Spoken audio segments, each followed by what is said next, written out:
What's up everyone, it's Kovarks here, back on the Kovarks Sports channel, and today we are starting our 2022 college football predictions. I know we're really late into the offseason.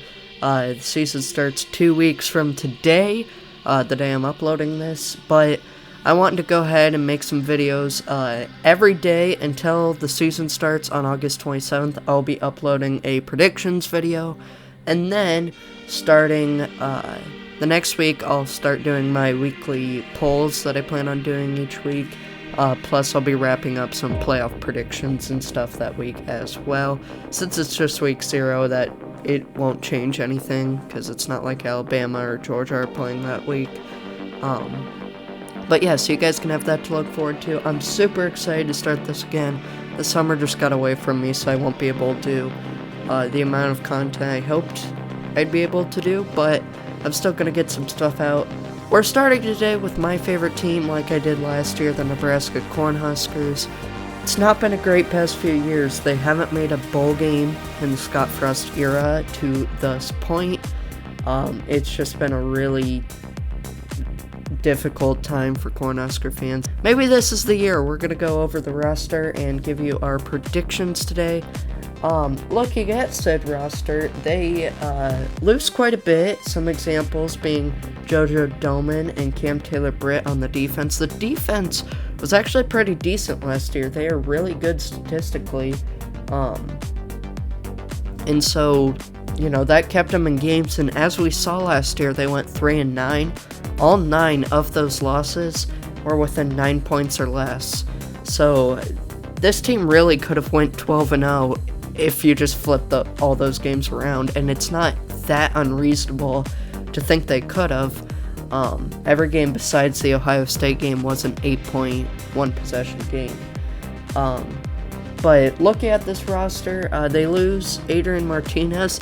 As a Nebraska fan, I think that could be a plus. They bring in Casey Thompson from Texas, a pretty good quarterback who I think will be an upgrade. Overall, across the board, they got some strong recruits. The wide receiver core should be pretty good with Alante Brown, Trey Palmer, Omar Manning, Oliver Martin, and some other guys there. They have Ramir Johnson back at running back. The O-line should be decent with guys like Turner Corcoran. And then the defense brings back a lot of linebackers. Garrett Nelson, Luke Ramir, Nick Henrich, Caleb Tanner. They all come back, but there are some areas that they will need to replenish with the losses I mentioned before. So getting into the schedule here it is. Of course, you can see at the bottom, they have got 6 wins the past 2 years. Of course, in 2020, that was an all-conference schedule. They'll start off the season in Dublin, Ireland against Northwestern in week 0. This is a pretty interesting game. They were supposed to play in Dublin last year against Illinois, of course, because of COVID. That game was moved to the States, and they lost that game by 8 points. I was there. It was very sad. But I think they can get over the hump this year. Scott Frost has only won 1 of his games at the beginning of the season in his tenure at Nebraska, that being against South Alabama in 2019 by only 14 points. So he's not had a good reputation of starting the season strong. I think he turns it around here. Northwestern, they're not going to be great, I don't think. Last year, of course, Nebraska destroyed them 56-7. We'll have to see how it goes this year. Of course, on the road, it's in Ireland. Of course, that's going to be a very different atmosphere. But according to ticket sales, Nebraska should have a much bigger advantage in terms of fans going over there, which makes sense. Nebraska's got the bigger fan base. It may be a close game, but I'd like to think the Cornhuskers can get it done, and they'll start 1-0. I also think they'll beat North Dakota and Georgia Southern. Those two should be some easier games on the schedule. If Nebraska could beat Northwestern, they should be able to easily beat both of those teams. Moving on to September 17th, they play Oklahoma. Last year, this game was on the road. It was only a 7-point game. Nebraska almost pulled off an upset there, and they just had some special teams mistakes. I remember the blocked extra point. This year, of course, Oklahoma is going to... they lose Lincoln Riley, they lose Caleb Williams, they lose some other guys. It's going to be a completely new team. I'm not saying they're going to be a bad team, but I think they may be a little bit worse than they were last year. And I think Nebraska is going to be quite improved this year. Now it's at home. I think early in the season, the biggest game up to this point for Brent Venables as a head coach, I think that's the perfect recipe for Nebraska to finally get a top 25 win, and for Scott Frost to be able to turn this program around. After that, they get a bye week, which I think is a good time after a tough game like that. You get ready for Indiana. Indiana shouldn't be a great game. It's at home. Or Indiana shouldn't be a great team, I should say. It's at home. Right after the bye week, I think Nebraska should be able to win in that one. And then they play Rutgers on the road.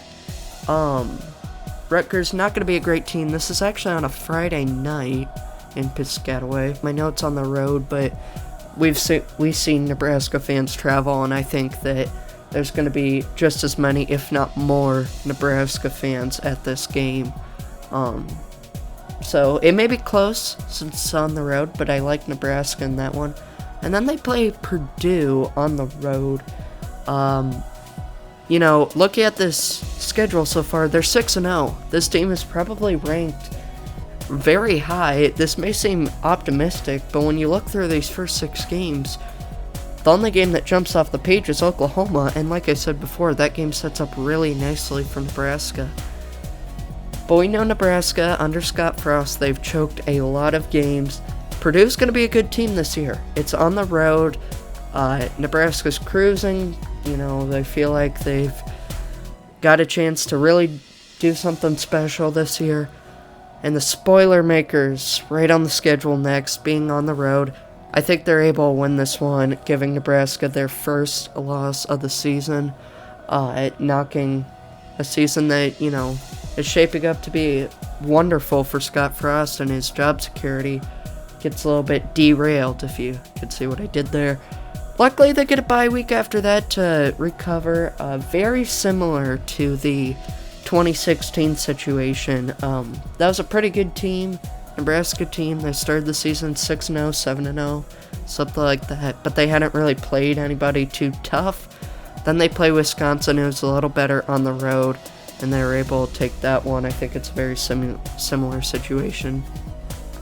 After the bye week, you get Illinois. Illinois, of course, has had Nebraska's number the past few years, but, man, the fans haven't been at an Illinois game. We haven't had a home game against Illinois since 2018. Of course, we've lost the last 2 seasons. I think we owe Illinois a beatdown. The team's angry after the Purdue loss. You get a bye week before this game. I think that's the perfect recipe for Illinois to get absolutely destroyed by the Cornhuskers. It could be close. I think Illinois will be an alright team, but if Scott Frost is able to get those guys ready, they will want to really beat up on Illinois. Then we play Minnesota. I feel like this is a trap game. I know it's at home, but you're coming off a big win against Illinois. You're feeling great once again. But you've got Michigan the next week. I am pretty high on Michigan this year. They were really good last year. That's a collision course for potentially college game day. That's going to be a huge game on the road at the Big House. Of course, it was a close game last year. I think that is, they could be looking ahead a little bit. We've seen it before, and I think that is a perfect time for Nebraska to lose to Minnesota. Minnesota is going to be a good team, just like Purdue, and they've got a chance to contend in the Big Ten West. So I think all of that considered, Nebraska will drop one there to the Gophers. Then you've got that Michigan game that I was just talking about on the road in the Big House. Still, even if you lost that game, Nebraska's still going to be a highly ranked team. Michigan's also going to be a highly ranked team. Huge game at the Big House. I think these teams, are fairly even. I'd say Michigan's a little better. and it being at the Big House, I think it's too much on the side of Michigan, and I think they hand Nebraska their third loss of the year, downgrading to 7-3. Then you've got two rivalry games to close out the season, Wisconsin and Iowa. I think Nebraska's in the same league with both of these teams. They're pretty evenly matched. Iowa has had Nebraska's number for the past few years, but Nebraska's also improving, and I think they're starting to get to the point where they could contend with Iowa and actually win that game. They blew the big lead last year, but it's also on the road, so that one I'm a little iffy on. Wisconsin, we should be the better team. Wisconsin loses quite a bit, I believe. Graham Mertz just hasn't been able to get it done. But Wisconsin's also had Nebraska's number. Both of these games were close last year. In the end, I'm going to say Nebraska splits them, winning against Wisconsin, losing to Iowa. Home field advantage will be the deciding factor in both games.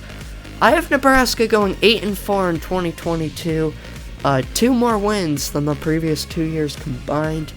What do you think of my record for Nebraska? Do you think that is a reasonable expectation, starting 6-0 and then going 2-4 in the final 6 games? I don't know, maybe I'm being way too optimistic, but I think Nebraska has a real chance to be a really good team this year. We'll just have to wait and see if that transpires. They play 2 weeks from today against Northwestern, and I am very excited to see what happens in that one. Let me know what you guys think. How good do you think Nebraska will be this year? Make sure to leave a like and subscribe so you'll be up to date with all of our future videos, as we plan on doing way more prediction videos as we approach the college football season in 2 weeks. I want to thank you all very much for watching, and I'll see you all next time. Take care.